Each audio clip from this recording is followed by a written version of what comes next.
Så har jeg bare den kommentar til det med de er bange for langtidsvirkningerne. Vi har en dreng, som har en voldsom epileptisk aktivitet. Vi snakker flere 100 anfald om dagen, når det er værst. Og hvis ikke det skader en hjerne, så ved jeg ikke, hvad der skader.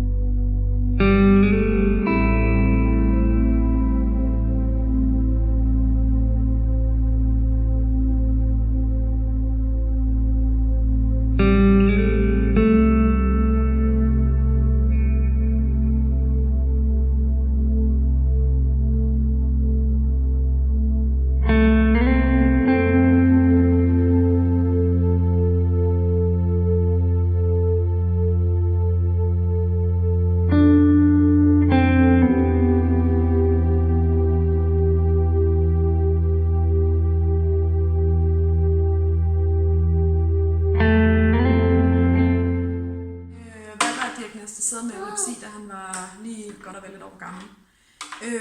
Og har på daværende tidspunkt været syg med epilepsi, siden han var 3 måneder gammel. Det er først for et år siden, at han har fået sin diagnose med hans genmutation.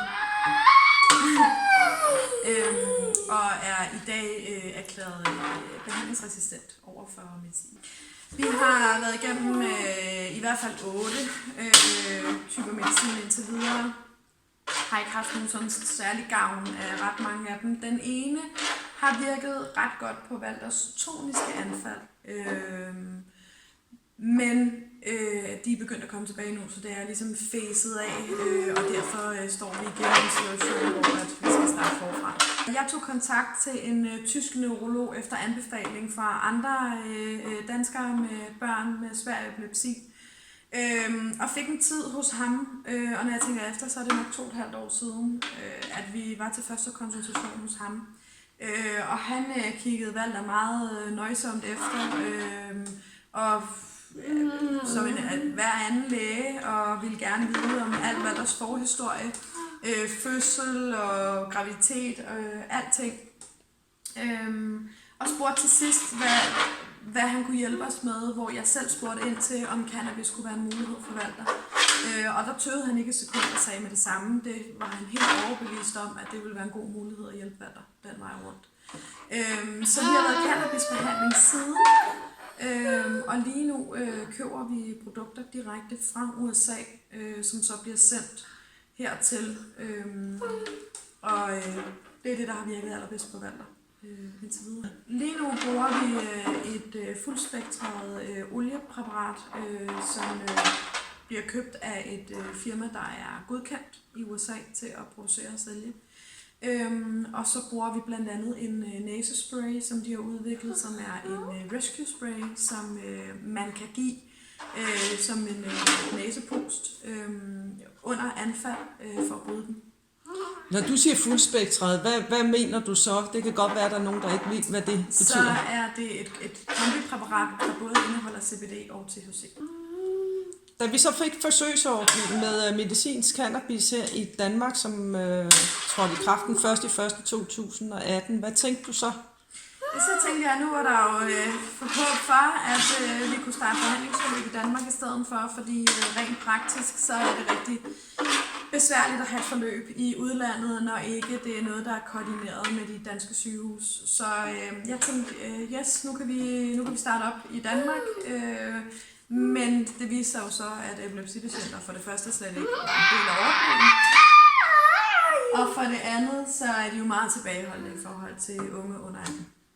Ja, for i lovgivningen der står, at Lægemiddelstyrelsen anbefaler det til visse lidelser, som blandt andet sklerose, og det er nervesmerter, og det er bivirkninger i forbindelse med blandt andet kemoterapi til at øge appetit og så videre. Og så står der også, at det er den lægens frie ordinationsret, så hun kan også ordinere til andre lidelser og sygdomme. Der står endvidere, at det er i samtykke med, altså man skal skrive under som patient på, at man har forstået de bivirkninger, der kan være med medicinsk cannabis. Og så står der også til sidst, at det anbefales ikke at bruge det til børn og unge under 18 år, på grund af, at man ikke rigtig kender til bivirkninger, blandt andet med udvikling af hjernen, og det er specielt i forhold til det cannabinoid, der hedder THC. Men dog, så har der været en konference med blandt andet Lægemiddelstyrelsen, hvor flere organisationer fik at vide, at man godt kunne ordinere til børn og unge under 18 år med en god begrundelse. Og så er mit spørgsmål til dig, er det en god begrundelse? Og hvorfor er det en begrundelse, hvis det er det, at give det til en dreng som Walter? Vi oplevede, inden Walter startede på sin cannabisolie, at der gik han i et forløb med en diætist, fordi vi kunne ikke få ham til at spise, vi kunne ikke få ham til at tage på. Han var meget, meget undervægtig, var i medicinsk behandling og kunne slet ikke rumme mad af alle de bivirkninger. Og efter vi startede op på cannabisolien, så fik han sin appetit tilbage, og begyndte lige hurtigt at tage på og være en glad dreng, der ville lege, og som ikke bare konstant var ked af det.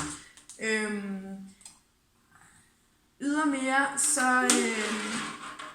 så har jeg bare den kommentar til det med de er bange for langtidsvirkningerne. Vi har en dreng, som har en voldsom epileptisk aktivitet. Vi snakker flere 100 anfald om dagen, når det er værst. Og hvis ikke det skader en hjerne, så ved jeg ikke, hvad der skader. Walter har lige nu 9 anfaldstyper, som vi ikke kan kontrollere. I foråret fik han et anfald, der var så voldsomt, at de nede i børnehaven måtte gennemføre ham. Så jeg kan ikke se, at der snart er værre scenarier. Så for os er der slet ikke nogen tøven i forhold til at give cannabis. Så har vi snakket med lægerne på Philadelphia i forhold til det. Og de er ikke klar på at ordinere fuldspektret olie. De henviser til deres egen forsøgsordning med det rene CBD. Det er vi ikke interesseret i, fordi vi er overhovedet ikke sikre på at få samme positiv effekt. Og det er sådan med alle præparater, hvis du først seponerer dem, så kan du ikke være garanteret at få samme effekt, hvis du starter op i dem igen. Så alt det, vi har opnået med den her fuldspektrede olie, er vi slet ikke villige til at risikere.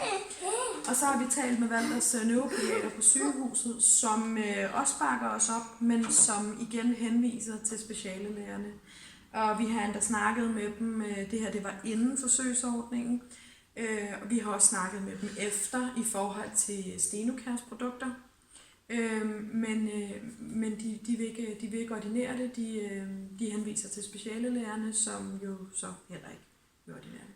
Jeg kan forstå, at de er bange, hvis de har en autorisation, der står på spil i forhold til, hvad kan der ske senere hen om mange år. Det forstår jeg udmærket godt. Men så burde man måske fratage det ansvar fra dem.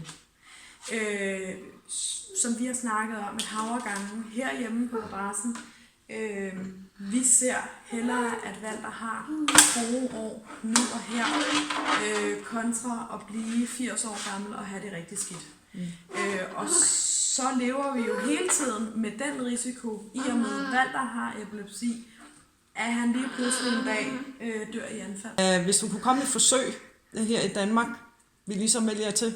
100%. De ringer bare.